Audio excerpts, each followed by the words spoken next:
Hello, I'm Aditya Goyal from India. I'm currently studying in my third year of my law course from the National Law University in Bhopal.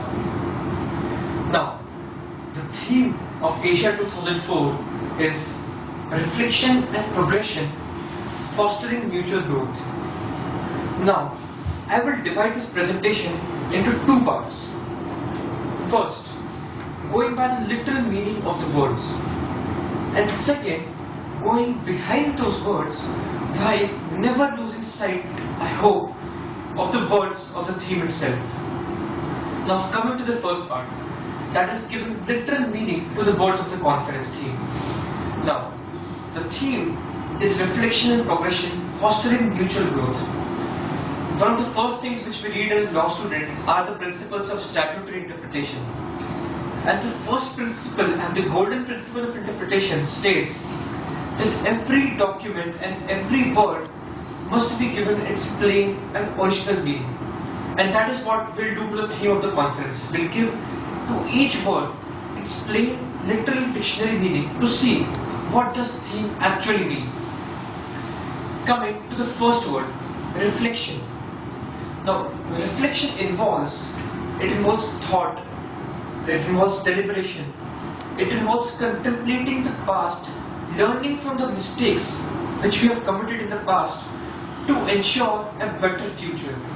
That is, we'll reflect on what we have already done, we'll look into the past. The second word, on the other hand, is progression, which involves peeping into the future. That is, it involves progress, it involves an onward march. That is, we look into the past so that we can make our future better, so that we can progress. Now, what kind of a progress are we talking about here? The answer to this question is given by the second part of the theme. We are talking about fostering mutual growth. Not any kind of growth, we are talking about mutual growth. Now, what does this term mean, mutual? I think that can be defined on two levels. First, at the level of the nations comprising this continent Asia. That is, the growth must be such that it is evenly distributed, more or less, across all the nations of the continent. On a second level, it can be defined that among those nations, within the citizens of the countries, the growth has a trickle-down effect. That is, that the growth is inclusive in nature. It should cut across all barriers of caste, gender, race, religion, and other forms of identity which one is born with. That is, it should be evenly spread across nations, and it should be evenly spread across peoples in those nations itself. Now the last word of the theme, the word foster. At the outset, we should distinguish this word foster from the word achieve. Achieve may or may not be individualistic.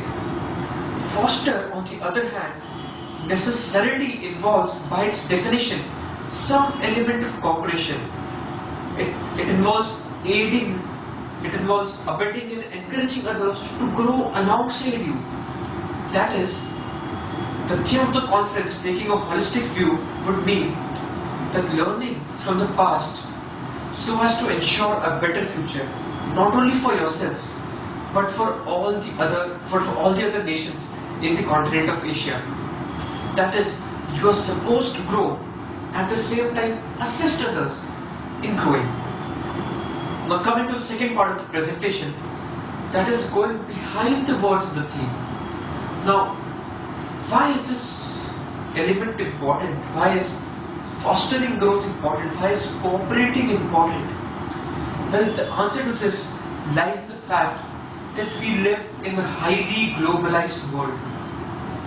And therefore, at the first level, cooperation is important at the level of nations. Now, a great example of this interconnected world is the 2007 global recession. Something which started across the continent in US and Europe made its presence felt throughout the continent of Asia within no time. The effect and the reverberations of the economic crisis were felt throughout the globe because of the fact that our economies, our lives, our cultures are becoming so interconnected that it would be wrong to view each culture and each economy or each country as separate and distinct from each other. Now, not only should we cooperate each other in growth, but the fact is that we are also capable of cooperating each other and assisting each other in growing. Now, and let us look at the disparities we face in Asia. At one end of the spectrum, we have the hosting nation Japan, which has clearly ascended into the first world. At the other hand, we have nations like Pakistan, Burma, Afghanistan, and the Middle East region, whose economy are in tatters. And somewhere in the middle of this, we have India, who, despite 65 years of its freedom and having one of the most vibrant democracies in the world, is still unable to realize its full potential. And therefore, we are capable of learning from each other. We are capable of learning from Japan. We are capable of learning from each of the experiences which the nations in Asia have faced. Now, coming to the second aspect of cooperation, a cooperation between people, so as to ensure that all people in all nations have access to this spoil of growth. Now, I remember an essay competition which was conducted in 2010 or 2011. The topic of the essay competition, which was conducted by the Times, the topic was Asia Challenge 2020. And the winning essay had the title, I have $1 and my neighbor has $1 million. Now this was written specifically in the context of Asia, and this was never truer before. Despite the high growth we have achieved, we should remember that the Gini coefficient has increased from 39 to 46. That it has a 10 to 20% increase in inequality, despite the fact that we have achieved more than what we have achieved in the past few decades, more than we have achieved in the past century. Despite this fact, we have an increase in inequality. And inequality not only in income, but in an inequality in opportunities themselves. And therefore, we need to aid and assist each other in mutual growth. What would happen if, for example, 50% of the people live in tatters and 50% of the people live comfortably? I think I need not go beyond my state to see the effect of such kind of phenomena. The biggest threat, internal security threat, which is facing India is not terrorism. The biggest security threat which is facing India is Naxalism.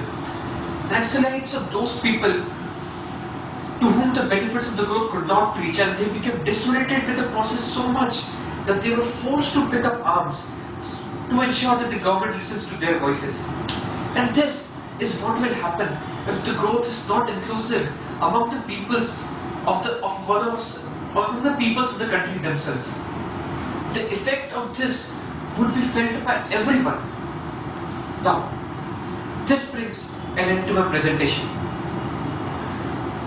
Thank you for the time which you have given, and hope to see you in Tokyo. Thank you. Kantu?